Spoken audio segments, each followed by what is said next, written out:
আম এটি একটি কোনো শুধু ফল নয়, এটি আমাদের আবেগ। ভারতীয় উপমহাদেশে এই রাজকীয় ফলের ইতিহাস হাজার বছরেরও পুরনো। কিভাবে শুরু হলো এই আম চাষ, কোথা থেকে এলো এই সুস্বাদু ফল, কোথায় কোথায় হতো এই চাষ, সবটা জানি চলুন আজকের এই ভিডিওতে। আমের উৎপত্তি হয়েছিল প্রায় 4000 বছর আগে ভারত এবং মায়ানমার সীমান্তে। সংস্কৃত ভাষায় একে বলা হতো আম্র।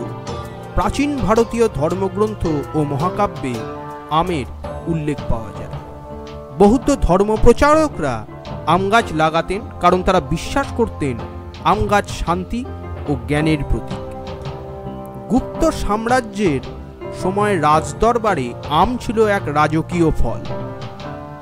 আর আকবর বাদশাহ তো নিজের তৈরি করা লখনৌ বাগে প্রায় 1 লক্ষ আম গাছ লাগিয়েছিলেন। তখন থেকেই আমকে বলা হয় ফলের রাজা। আধুনিক যুগে ভারতের পশ্চিমবঙ্গ, বিহার, উত্তরপ্রদেশ, অন্ধ্রপ্রদেশ বিশ্বের অন্যতম আম উৎপাদনকারী অঞ্চল। হিমসাগর, ল্যাংড়া, আম্রপালি, আলফানসো এইসব প্রজাতি শুধু স্বাদের জন্য নয়, ইতিহাসের সাক্ষ্য বহন করে।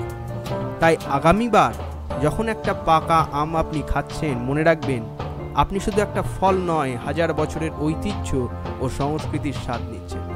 লাইক করুন, শেয়ার করুন এবং কমেন্টে লিখুন আপনার প্রিয় আম কোনটা। ধন্যবাদ।